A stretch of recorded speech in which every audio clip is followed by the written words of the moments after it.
Los Angeles, California. Warner Brothers Studios, Burbank. March 1978. Tuesday afternoon, 2:30 p.m. The executive conference room on the fourth floor of the administration building smells like leather and old money. Dark wood paneling. A table long enough to seat 20 people. Windows overlooking the studio lot where sound stages stretch toward the hills like industrial cathedrals. 3 men sit at one end of the table. Frank Wells, Executive Vice President of Warner Brothers, 50 years old, sharp suit, sharper mind. He's been with the studio for 6 years, helped turn it around from near bankruptcy to one of the most profitable studios in Hollywood. Ted Ashley, Chairman and CEO, 60 years old, the man who actually owns the studio, gray hair, expensive watch. He speaks softly, but everyone listens when he speaks.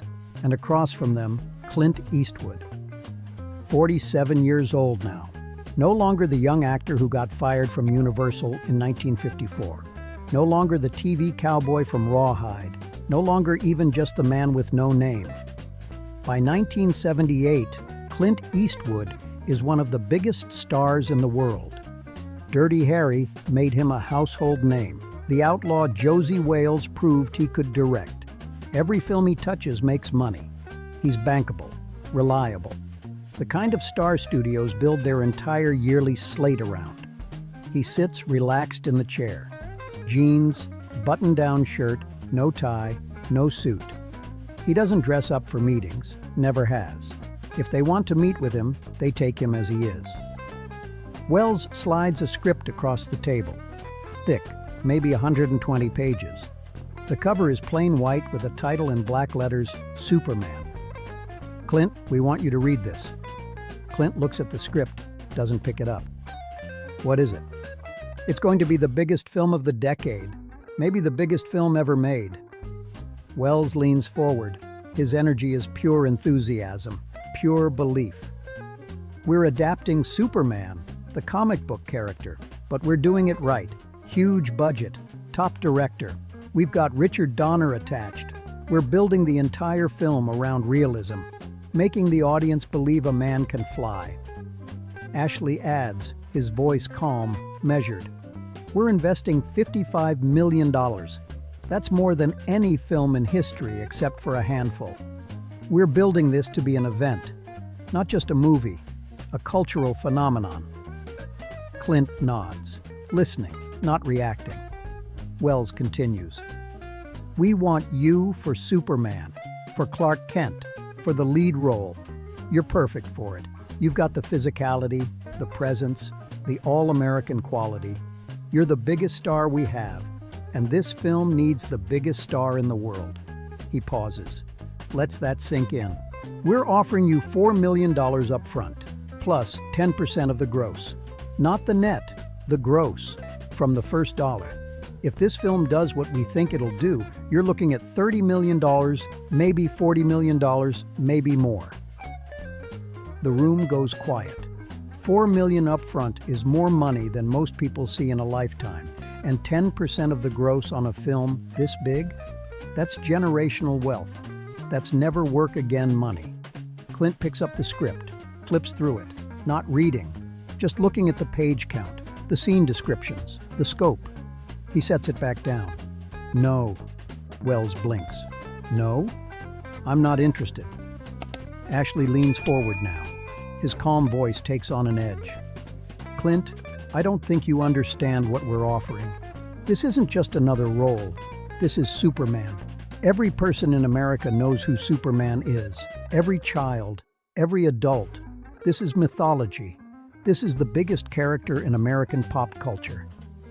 I understand. Then why no? Clint is quiet for a moment, thinking. He doesn't rush his words, never has. Because I don't play superheroes, Wells laughs. Thinks Clint is negotiating. Clint, we can negotiate.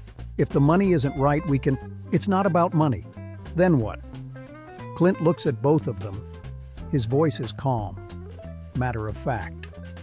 Superman isn't real. He's a fantasy. He's a man in tights who flies around saving people because he's invulnerable. Nothing can hurt him. No bullets, no bombs, Nothing.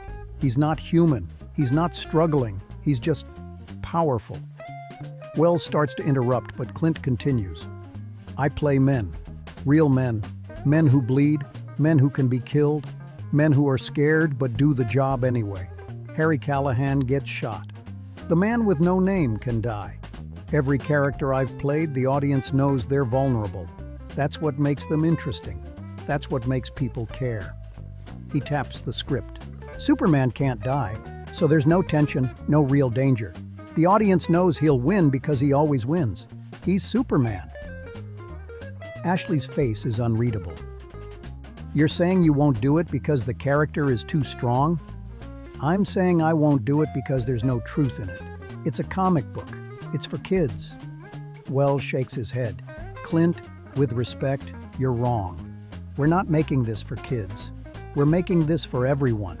We're bringing real actors, real directors, real production values. We're treating this like a serious film.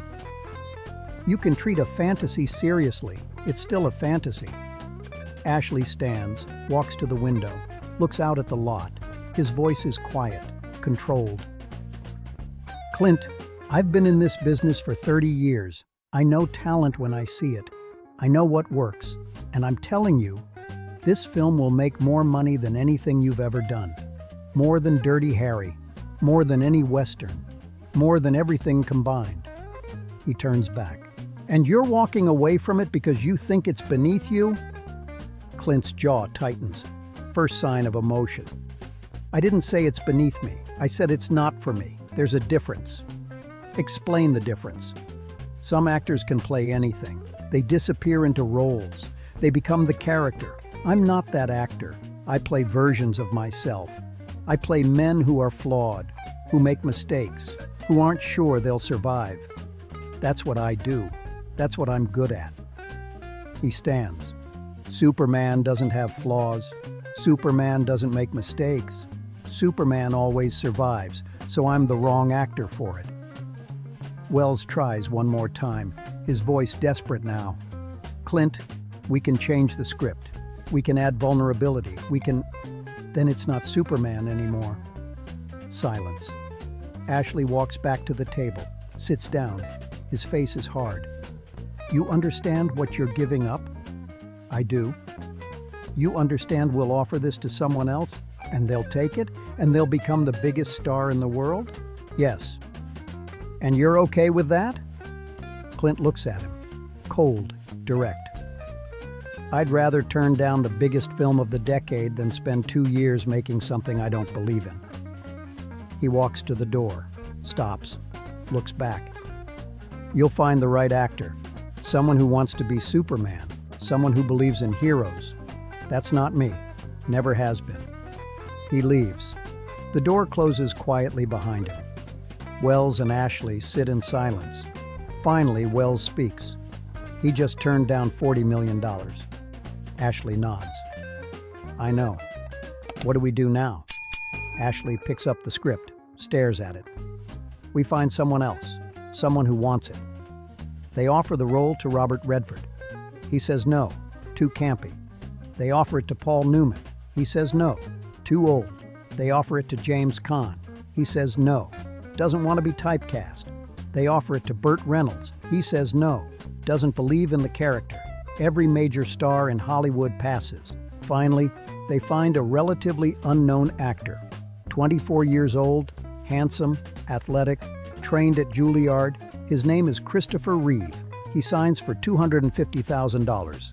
No back end, no gross points, just $250,000 and a 7-year contract that locks him into sequels. Superman is released in December 1978.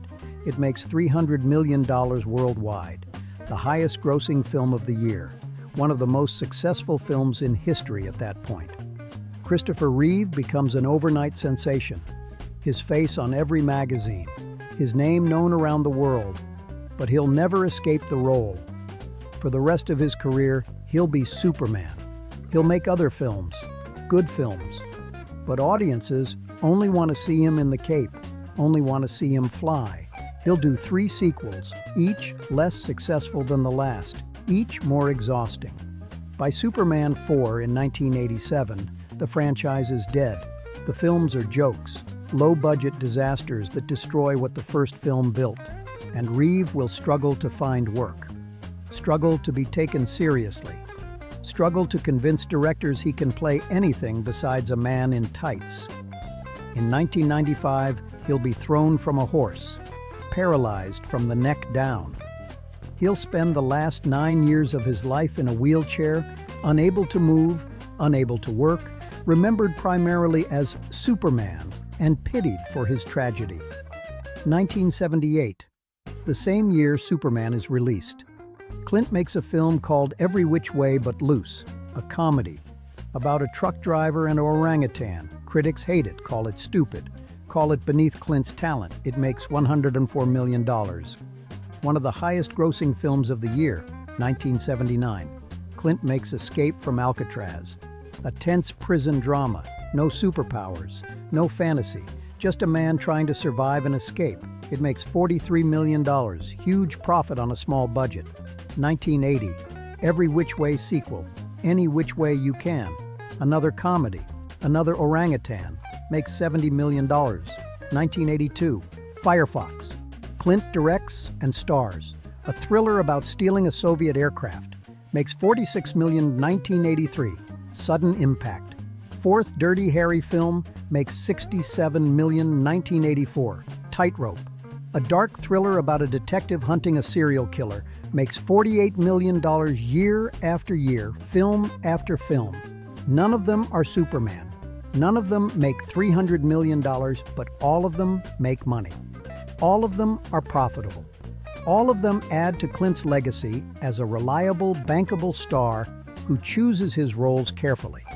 And more importantly, Clint can play anything, can direct anything, isn't trapped in a single character, isn't typecast, isn't remembered only for one role. 1992. Clint makes Unforgiven, a Western about aging, about regret, about violence and its consequences. He directs, he stars, he produces. The film wins 4 Academy Awards, including Best Picture and Best Director. Clint is 62 years old. Standing on stage accepting the Oscar, he gives a 30-second speech. Thanks the crew, thanks the cast, sits down. No one remembers him as any single character. They remember him as Clint Eastwood, actor, director, filmmaker. That night, a reporter asks him about Superman, about the role he turned down 14 years earlier. Do you regret it? Clint thinks for a moment. No. But it made Christopher Reeve famous. It made him famous as Superman, not as an actor, not as himself. He became the character, and he could never escape it. But $40 million. You could have made $40 million. Clint smiles. Small, brief. I've made a good living, and I've made it playing characters I believe in, characters that feel real.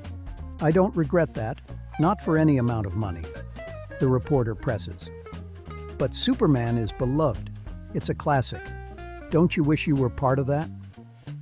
Clint's smile disappears. His voice goes flat. Final. I've been part of classics, films that matter to me, films I'm proud of. That's enough. 2004, $1 Million Baby, another Best Picture, another Best Director. Clint is 74 years old. He's now directed and starred in over 40 films, won more Oscars, made more money, built a legacy that transcends any single role. And Superman? The franchise collapsed after the 4th film in 1987. Studios tried to revive it multiple times, different actors, different approaches. Superman returns in 2006, Man of Steel in 2013. Multiple reboots, multiple attempts to recapture what the first film had. None of them matched the original. None of them created another Christopher Reeve, because Superman isn't about the actor. Superman is about the character, and any actor who plays him disappears behind the cape. 2013. A journalist writing a retrospective on Superman interviews several actors who were offered the role in 1978. Asks each of them, "Do you regret saying no?" Robert Redford. "No, it wasn't right for me. I'm glad I did what I did." Paul Newman. No regrets. I made films I'm proud of.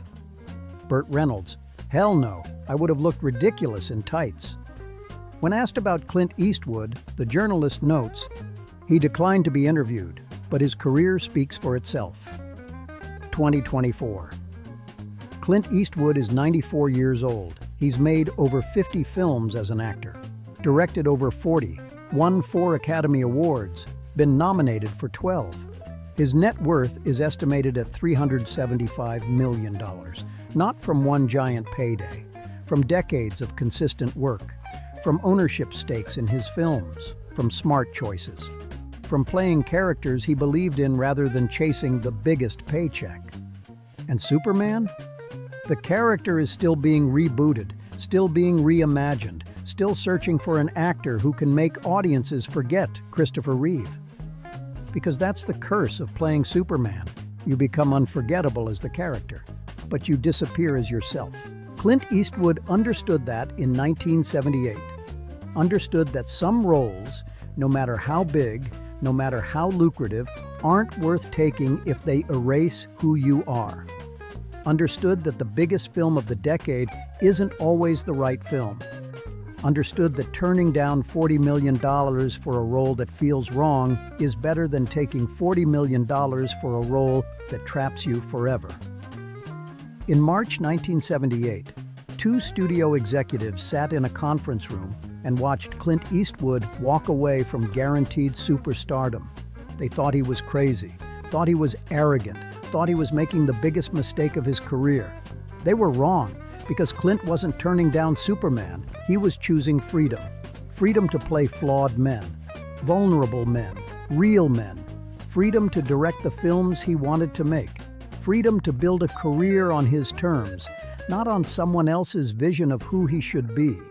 And 46 years later, his choice still stands as a reminder. The biggest opportunity isn't always the right opportunity. The most money isn't always the best decision. And sometimes, the bravest thing an actor can do is say no to the role everyone else wants. Because careers aren't built on one giant film. They're built on dozens of right choices, on knowing who you are and who you're not, on understanding what you do well and what you should leave to others. Clint Eastwood never played Superman, never wore the cape, never flew across the screen saving the world, but he built something bigger than any single role. He built a legacy as an actor who played real men in real situations with real consequences, as a director who told stories about violence, aging, regret, and redemption, as a filmmaker who refused to compromise for money or fame or pressure. That legacy is worth more than $40 million. Worth more than being the biggest film of the decade. Worth more than being Superman. Because Superman is a character, but Clint Eastwood is himself. And in Hollywood, where most actors disappear into their roles or fade into obscurity, being yourself, being true to what you believe in, is the rarest superpower of all. Christopher Reeve died in 2004, 52 years old, remembered as Superman, pitied for his accident, respected for his courage in the face of tragedy, but not remembered as an actor with range, not remembered for versatility, not remembered for building a diverse career, remembered for one role, one character, one film. That's not a tragedy of fate, that's the consequence of choice. In 1978, 2 men were offered the same opportunity. One said yes, one said no. One became Superman, one became Clint Eastwood. History doesn't judge which choice was better. It just records what happened next.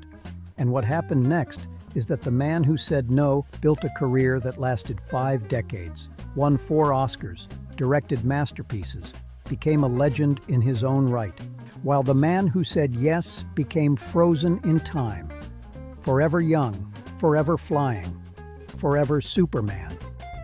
Both men made the choice that felt right to them, but only one of them remained free. The lesson from March 1978 isn't about Superman. It's about knowing yourself well enough to know what you're not. It's about trusting your instincts, even when everyone says you're wrong.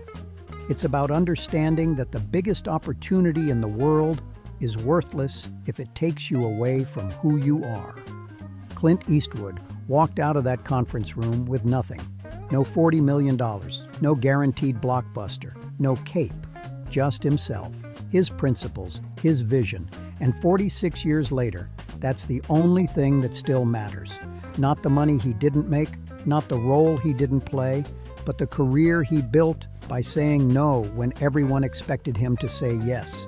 That's the real superpower, the courage to walk away,